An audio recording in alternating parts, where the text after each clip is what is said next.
Dictation start होगी 3 second बाद। Start. प्रथम सूचना रिपोर्ट मामले की वृहद ज्ञानकोश नहीं है कि उसमें घटना से संबंधित प्रत्येक विशिष्ट का उल्लेख हो। विराम। प्राथमिकी मूलतः आपराधिक विधि को गतिशील बनाने के लिए होती है। विराम। इस क्रम में न्याय दृष्टांत बलदेव सिंह विरुद्ध पंजाब राज्य सुसंगत एवं अवलोकनीय है। विराम। न्याय दृष्टांत उत्तर प्रदेश राज्य विरुद्ध वल्लभदास के मामले से संबंधित प्रथम सूचना रिपोर्ट में इस बात का उल्लेख नहीं था कि मृतक पर लाठी से प्रहार किया गया। इस व्यतिक्रम को मामले के लिए घातक नहीं माना गया। यदि किसी तथ्य की जानकारी पुलिस को पूर्व से ही रही है तो ऐसे तथ्य के बारे में अभियुक्त द्वारा दी गई सूचना भारतीय साक्ष्य अधिनियम 1972 की धारा 27 के अंतर्गत तथ्य के उद्घाटन की परिधि में नहीं आती है। विराम।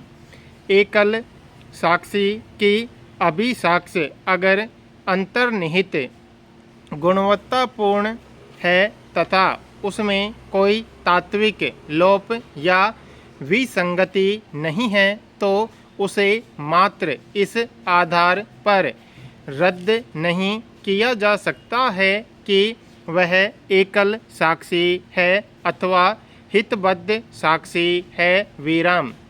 न्याय दृष्टांत लालू मांझी व एक अन्य विरुद्ध झारखंड राज्य में यह स्पष्ट प्रतिपादन किया गया है कि ऐसे मामले हो सकते हैं जहां किसी घटना विशेष के संबंध में केवल एक ही साक्षी की अभिसाक्ष्य उपलब्ध हो। ऐसी स्थिति में न्यायालय को ऐसी साक्ष्य का सावधानी पूर्वक परीक्षण कर यह देखना चाहिए कि क्या ऐसी साक्ष्य दुर्बलताओं से मुक्त या विसंगत विहीन है। विराम।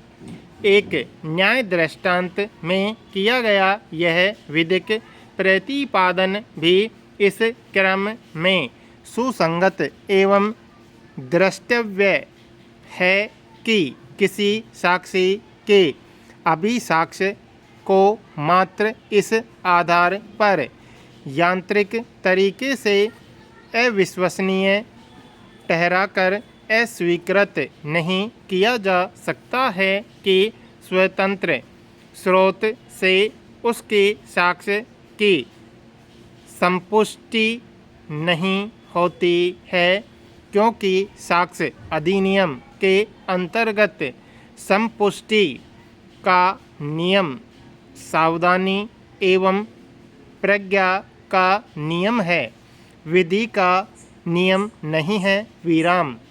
एकल साक्षी की अभिसाक्ष्य के आधार पर दोष सिद्धि निष्कर्षित किए जाने के विषय में माननीय सर्वोच्च न्यायालय द्वारा एक न्याय दृष्टांत में यह अभिनिर्धारित किया गया है कि साक्ष्य अधिनियम के अंतर्गत किसी तथ्य को प्रमाणित करने के लिए किसी विशिष्ट संख्या में साक्षियों की आवश्यकता नहीं होती है, लेकिन यदि न्यायालय के समक्ष यदि एकमात्र साक्षी की अभिसाक्ष्य है तो ऐसी है साक्ष्य को उसकी गुणवत्ता के आधार पर 3 श्रेणियों में रखा जा सकता है।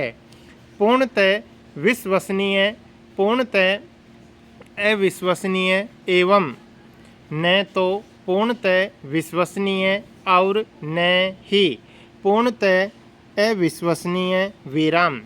प्रथम दो स्थितियों के साक्ष्य को स्वीकार या रद्द करने में कोई कठिनाई हो सकती है। विराम स्टॉप।